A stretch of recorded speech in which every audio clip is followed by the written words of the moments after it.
Chers frères et sœurs, bonjour ou bonsoir, selon le jour où le message que je suis en train de déposer vous parviendra. Soyez bénis.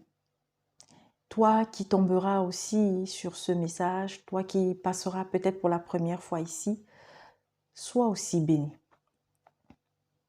Je viens déposer un message poussé par le Saint-Esprit. Que Dieu, au nom de Jésus-Christ, prenne contrôle totalement de tout ce qui sortira de ma bouche, car c'est en son nom que je viens parler. Je viens déposer un message particulier concernant une personne qui se fait appeler prophète, qui est dans un pays qu'on appelle le Cameroun. Alors, vous savez, je n'ai pas pour habitude, en tout cas le Seigneur ne m'a pas autorisé tous les 4 matins à souvent venir indexer une personne en particulier. Mais lorsqu'il me demande de le faire, c'est que bien avant, il m'avait déjà amené à écrire ou à contacter la personne déjà plus d'une fois. Alors il s'agit d'un monsieur, je vais dire monsieur parce que je ne vais pas appeler cet homme mon frère, parce que au vu de tout ce qu'il fait, je ne sais s'il est digne que je l'appelle mon frère. Je ne sais si je suis digne d'être appelée sa sœur. Mais toujours est-il que pour le moment, je ne peux pas l'appeler mon frère. Mais c'est une âme qui est en plein égarement. Peut-être qu'un jour, il voulait vraiment servir le Seigneur. Mais en cours de chemin, on ne sait pas ce qui s'est passé. Et comme la majorité de ceux qui ont choisi le mensonge, l'escroquerie spirituelle, évangélique, qui ont choisi une autre voie que celle tracée par Jésus-Christ pour ceux qui allaient servir le peuple. Avant de vous dévoiler le nom de cette personne et de m'adresser à ceux et à celles qui suivent ce monsieur, et de m'adresser peut-être à toi qui connais quelqu'un qui suit cet homme, afin que quand tu entendras le message, que tu puisses aller aussi avertir à ton tour. Je vais lire 2 passages que le Seigneur m'a demandé de lire avant, que l'Esprit Saint m'a mis à cœur de lire avant. Alors, c'est Marc au chapitre 10, au chapitre 11, au verset 41, à partir du verset 41. Je lis au nom de Jésus-Christ. Les 10 autres qui avaient entendu se mirent à s'indigner contre Jacques et Jean. Les ayant appelés près de lui, Jésus leur dit : « Vous savez que ceux qu'on regarde comme les chefs des nations dominent sur elles en maîtres et que les grands leur font sentir leur pouvoir. Il ne doit pas en être ainsi parmi vous. Au contraire, celui qui voudra devenir grand parmi vous sera votre serviteur. Et celui qui voudra être le premier parmi vous sera l'esclave de tous. Aussi bien, le Fils de l'homme lui-même n'est pas venu pour être servi, mais pour servir et donner sa vie en rançon pour une multitude. Le Fils de l'homme, c'est qui? C'est Jésus-Christ. Je vais lire le second passage que l'Esprit Saint m'a demandé de lire. Alors, je rectifie, hein. Désolée, hein. Vous savez, ma Bible, elle est de plus en plus vieille, là, je vous dis, hein. Oh Dieu, que le Seigneur vraiment m'amène à... Il faudra vraiment que j'achète une nouvelle Bible. Tellement je ne veux pas me séparer de ma Bible. Alors, je rectifie, c'est Marc au chapitre 10, effectivement, à partir du verset 41, le premier passage que j'ai lu. Marc au chapitre 10, à partir du verset 41 jusqu'au verset 45. Donc, je le mets en place comme il faut. Ensuite, je vais lire Marc au chapitre 12, à partir du verset 5. Je ne vais pas tout lire. Après, vous pouvez lire la suite. C'est comme le passage que j'ai lu. Vous pouvez remonter plus haut et continuer plus bas. C'est le conseil qu'on donne pour mieux comprendre généralement les parties de la Bible que nous lisons. Alors, je lis au nom de Jésus-Christ. Marc au chapitre 12.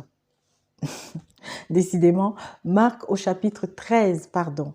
En fait, je regarde l'en-tête, hein, si vous voulez, et je regarde, alors que normalement, je dois descendre pour voir si c'est pas... Donc, c'est Marc au chapitre 13, je vous demande pardon. Marc au chapitre 13, à partir du verset 5.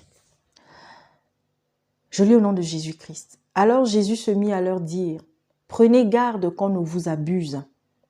Il en viendra beaucoup sous mon nom qui diront, « C'est moi », et ils abuseront bien des gens. Lorsque vous entendrez parler des guerres et de rumeurs de guerre, ne vous alarmez pas. Il faut que cela arrive, mais ce ne sera pas encore la fin. On se dressera en effet nation contre nation et royaume contre royaume. Il y aura par endroits des tremblements de terre, il y aura des famines, ce sera le commencement des douleurs de l'enfantement. Soyez sur vos gardes. On vous livrera au Sanhédrin, vous serez battus de verges dans les synagogues et vous comparaîtrez devant des gouverneurs et des rois à cause de moi pour rendre témoignage en face d'eux. Il faut d'abord que l'évangile soit proclamé à toutes les nations. Et quand on vous amènera pour vous livrer, ne vous préoccupez pas de ce que vous direz, mais dites ce qui vous sera donné sur le moment, car ce n'est pas vous qui parlerez, mais l'Esprit Saint. Le frère livrera son frère à la mort et le père son enfant. Les enfants se dresseront contre leurs parents et les feront mourir. Et vous serez haïs de tous à cause de mon nom. Mais celui qui aura tenu bon jusqu'au bout, celui-là sera sauvé. Alors, première partie. Écoutez bien. Jésus-Christ dans Marc au chapitre 10. C'est-à-dire que je lis juste le dernier bout là que j'ai lu. Aussi bien le Fils de l'homme lui-même n'est pas venu pour être servi, mais pour servir et donner sa vie en rançon pour une multitude. Mes frères et sœurs, il y a un monsieur au Cameroun qu'on appelle Ferdinand Ekane, je crois. Il se fait passer pour un prophète. Mes frères et sœurs du Cameroun, il n'est pas le seul dans cette clique. Il n'est pas le seul qui a le même fonctionnement. Il n'est pas le seul qui aujourd'hui a un comportement qui est en total décalage avec l'attitude que devrait avoir un véritable serviteur. Ne parlons pas des richesses, ne parlons pas de l'argent, ne parlons pas des choses extérieures, l'habillement, les voitures et tout ça. Si quelqu'un travaille à la sueur de son front, il mérite son salaire. Hier, j'ai regardé une image. Vous savez, en ce moment, je ne suis pas très en forme. Donc, j'ai un peu de mal à dormir. Mais à une certaine heure, j'ai voulu, je ne sais pas, qu'est-ce que je faisais. Puis, je tombe sur une image. Je croyais peut-être que c'était... vraiment, je croyais que peut-être c'était un film africain. Alors, je vois des gens qui sont en train de courir dans des gardes du corps. Une grosse voiture qui vient de loin, noire. Et tout devant, il y a un autre aussi garde du corps, bien baraqué et tout.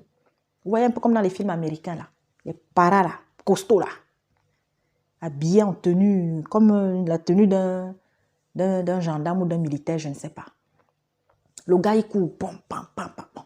Je vous assure, je voulais même zapper. Mais comme je connais déjà quand l'esprit me conduit pour pouvoir voir quelque chose et qu'il ne veut pas que je quitte de là, alors il va me retenir. Je suis restée regarder. Et puis tout d'un coup, la voiture s'arrête. Il y a des personnes d'un certain âge. Vous voyez quand des autorités viennent accueillir une autre autorité. Et là, je vois des jeunes filles, ou c'était des fleurs, je ne sais pas quoi, et puis qui mettent des choses au sol pour permettre que la personne en fait mette son pied dessus parce que le sol était, ça se voyait qu'il avait plu, donc la terre rouge, la boue et tout. Et là, je vois ce tintin comme le Seigneur, je vous dis, pour ne pas être vulgaire, parce que notre Père n'est pas vulgaire, alors on utilise des termes comme ça. Désolé même pour les enfants, parce que les enfants, c'est vous qui aimez regarder ce qu'on appelle les tintins. Mais eux, là, ce sont aussi des tintins. Parce que c'est des gens qui jouent des rôles, des personnages qui un jour vont disparaître, paf. Alors je vois cet homme qui sort de la voiture. J'ai dit, mon Dieu, mon Dieu. Je vois, bon, c'est leur gagne-pain.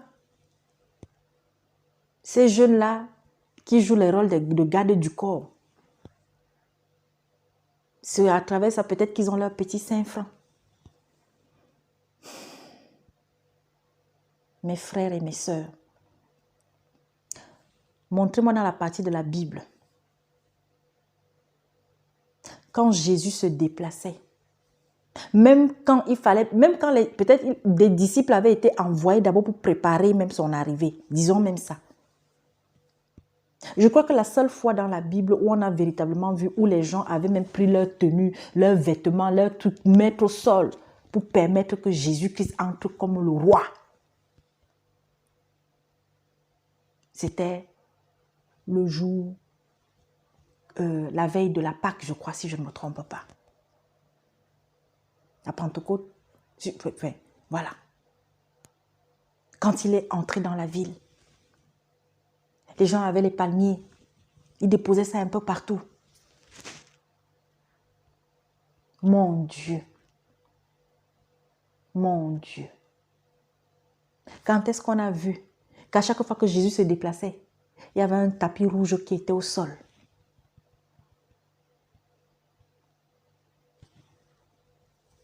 J'ai regardé la suite.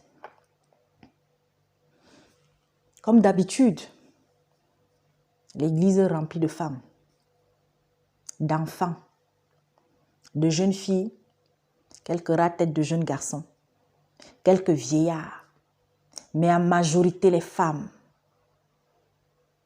Oh!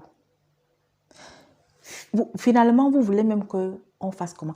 Et il y a une particularité avec ce monsieur. Ce n'est pas parce qu'il prie en arabe. Il y a des Maghrébins qui sont des chrétiens. La toute première fois où j'ai suivi ce monsieur, juste pour voir, parce que c'était un jeune petit frère qui m'avait parlé de lui une fois, il m'a envoyé, il y a 1 an et demi, bientôt 2 ans aujourd'hui. Moi, je ne le connaissais pas. Alors, j'avais cliqué, juste pour voir qui c'est. J'ai pas fait 10 minutes, hein. L'esprit, ça m'a montré. Quelqu'un est devant une assemblée, il est en train de prier. Il dit qu'il prie en langue. Alors, ça part de langue, c'est l'arabe en fait. Ou c'est le Haoussa. Parce qu'il y a des fois, parce que comme j'ai grandi, je connais un peu certaines, le Haoussa ou le Fulbe, qui sont des langues qui sont parlées dans la partie subsaharienne de l'Afrique, dans plusieurs pays. Et les gens sont là, vous ne savez même pas ce qu'il est en train de dire. Donc, le message que le Seigneur m'a demandé de venir déposer pour vous, qui continuez de suivre cet homme. Je ne vais pas rentrer dans d'autres détails. Comme vous aimez, quand vous êtes déjà fan de quelqu'un, vous n'êtes pas fan de Jésus. Hein. C'est-à-dire que vous n'êtes pas prêt à mourir même pour Jésus là. D'abord, Jésus ne vous demande jamais de quelqu'un d'aller mourir pour lui. Mais il nous a prévenus. Parce que l'autre passage que j'ai lu là, ça fait partie des tribulations. Que tous ceux qui choisissent suivre Jésus, actuellement, il y a dans beaucoup de familles des gens qui subissent des persécutions. Peut-être que vous ne le savez pas. Nous avons déjà reçu des personnes qui subissent des persécutions dans leur famille parce qu'elles ont décidé de suivre Jésus. Des familles même dites chrétiennes. Mais un jour, soit c'est l'enfant, soit c'est la sœur, soit c'est quelqu'un de la famille qui dit que non. Toute petite là, toute petite, j'allais peut-être à l'église catholique. Aujourd'hui là, je comprends que non, là-bas là, ce n'est pas... je ne parle plus. Moi, c'est Jésus que je veux suivre. Alors l'enfant est persécuté. Je vous dis, nous avons reçu des personnes comme ça. Le Seigneur nous a prévenus. Le père va livrer l'enfant. L'enfant va livrer le père.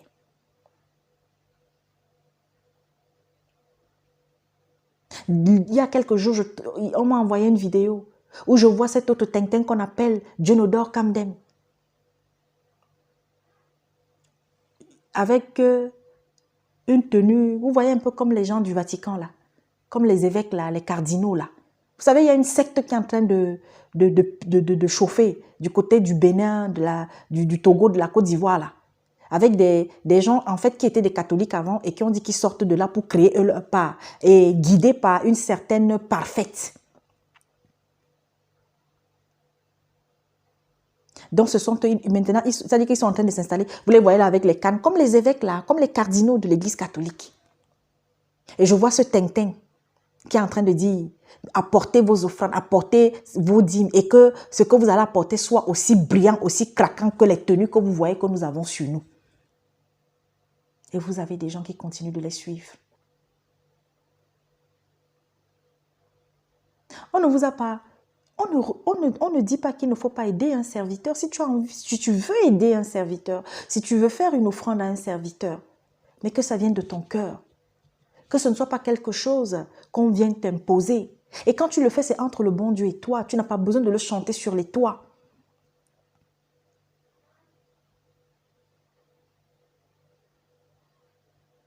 Pour ne pas être très longue, parce que ce message n'était pas prévu que ce soit long, je viens donc dire à tous les adeptes de ce Ferdinand et Canet, réveillez-vous. Un malheur va frapper, vous qui le suivez, et vous risquerez d'être emporté. Tous les signes sont là. Ce n'est pas parce que nous sommes dans la misère, ce n'est pas parce que vous êtes dans la misère, ce n'est pas parce que vous souffrez. Ce n'est pas parce que vous avez des difficultés peut-être au quotidien et que quelqu'un de temps en temps vient, peut-être, je ne sais pas moi, vient vous flasher, je ne sais pas, que vous allez être là à croire que c'est... Mais mon Dieu, je dis encore, ce n'est pas parce qu'un serviteur peut avoir une voiture. Peut-être que si Jésus avait été était là physiquement, là comme ça, il roulerait en moto, je ne sais pas. En tout cas, pour se déplacer à un moment donné, il prendrait certainement... comme quand il y avait des déplacements qu'il faisait, il prenait l'âne. Mais c'est quelqu'un qui a beaucoup marché. Beaucoup marché. Il préférait marcher parce que lorsqu'il marchait, ça lui permettait de rencontrer les gens sur son passage, de s'arrêter pour parler. Mais seulement que ce soit avec la sueur de ton front, mon frère, que tu organises tes voyages, que ce soit avec l'argent de la sueur de ton front, que tu vas aller dormir peut-être dans un hôtel si tu es en déplacement. Et s'il y a des frères peut-être qui ont décidé de te soutenir, que ce soit de leur propre chef. Mais aujourd'hui, il n'y a plus rien qui est caché pour vous qui avez YouTube, vous qui avez Internet, vous qui avez les téléphones Android, comme on dit là. Et vous êtes dans un pays où les choses ne font qu'aller de mal en pis. Les prophéties ont été données en début d'année. Et tout ce qui a été donné, mon Dieu, ne fait que se réaliser. C'est déjà réalisé, se réalise et va se réaliser. Restez chez vous. Cessez de suivre ces hommes-là, ou ces femmes, parce qu'il y a aussi des femmes qui disent qu'elles sont des pasteurs, des prophètes, des apôtres même. Nous avons nos frères caucasiens en Allemagne, en Angleterre, dans d'autres pays, en Amérique, qu'ils soient protestants ou catholiques, sont des prêtres.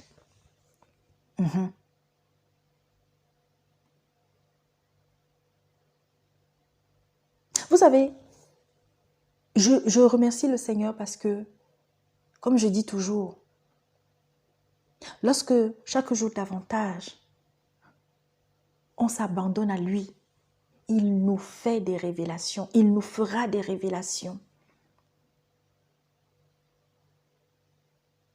Et une des révélations que le Seigneur m'avait faites et qui m'a convaincue, parce que moi aussi avant, je vous dis jusqu'à une certaine période, je disais, bon, honnêtement, moi, qu'une femme soit pasteur, ça ne me dérangeait pas à une certaine époque, parce que je disais, tant qu'elle marche selon la voie du Seigneur, elle fait les choses selon ce que Dieu a demandé, et puis on ne sait jamais, peut-être que si c'est Dieu qui l'a élevée.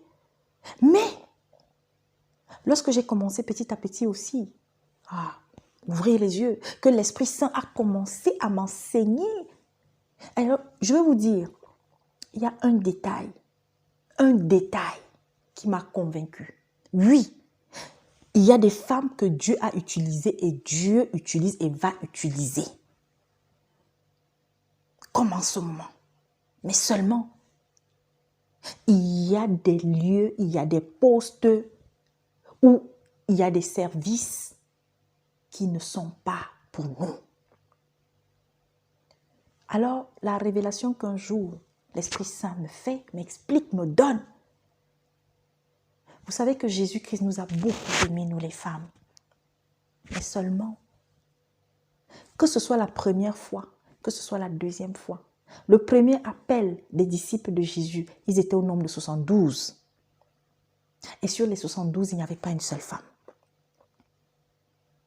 Ensuite, quand il passe de 72 à 12, il n'y a pas une seule femme parmi les 12. Mon Dieu, vous voulez qu'on sorte encore d'autres choses? Moi, c'est tout ce qui m'a suffi.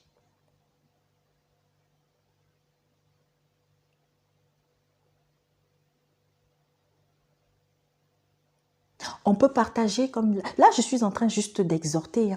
Parce qu'il y en a même parfois qui écrivent que non. Il y a un qui m'a écrit dernièrement, vraiment, merci pour tes enseignements. Bon, d'autres peuvent prendre ce qu'on vient de déposer ici comme des enseignements. Mais je ne suis pas un docteur de la parole. J'en ai pas la capacité. Et j'en ai pas reçu l'autorisation. Dieu m'a donné le don de l'exhortation. C'est ce que je viens faire. Il y a d'autres choses que le Seigneur m'a permis de faire. A permis à Lily, a permis à d'autres véritables servantes de faire. Entre nous, si on est entre des femmes, comme c'est le cas en semaine lorsqu'on se retrouve avec des femmes, oui, là on va s'enseigner. Oui, oui, oui. Là, on peut se prêcher entre nous les femmes. Nos enfants, nous les enseignons. Si nous avons un mari qui est païen, ou alors si nous avons un mari qui est un chrétien du dimanche, c'est-à-dire qui n'a pas encore une véritable marche chrétienne. Mais, devant une assemblée d'hommes et de femmes, tu viens comme ça à la chair, tous les jours. Tu viens te présenter comme étant pasteur, comme étant apôtre. C'est dans la Bible. Moi, je n'ai pas eu besoin que quelqu'un vienne me convaincre. Je dis bien, c'est l'Esprit Saint. Je dis rien que ça. Et pourtant, Dieu utilise la femme de différentes façons dans sa maison.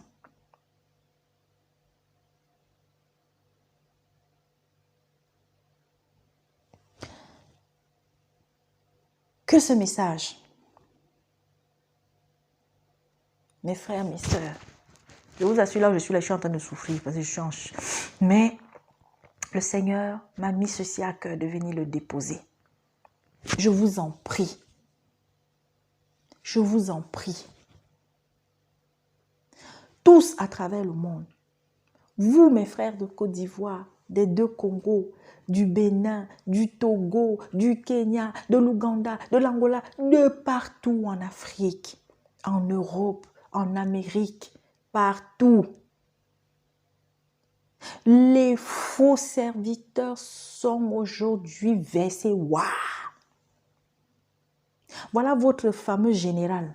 Vous voyez de qui je veux parler. Regardez les scandales dans lesquels il est versé ces derniers temps-ci. Quelqu'un qui se reconnaît comme étant un escroc notoire. Mais vous êtes nombreux à le suivre. C'est votre âme. Vous pensez que... Vous savez... Lui, à la dernière minute même là, ces gens-là, à la dernière minute, ils peuvent sauver leur âme. Ah oui, oui, oui, oui. Mais toi qui es Dunguru, toi qui es... Je ne sais même pas, toi qui dors, tu vas te réveiller en enfer.